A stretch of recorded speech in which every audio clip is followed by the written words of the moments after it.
மோகத்தடகி மையுருண்ட கண்டடகி வாராளே காளியம்மா போடுங்கம்மா ஒரு வடவை சிலிக்க சிலிக்க ஓடிய காளி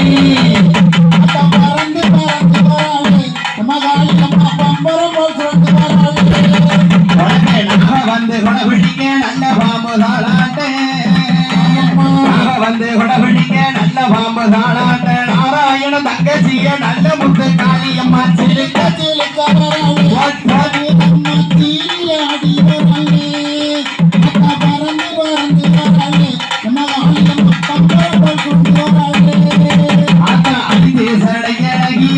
கண்டு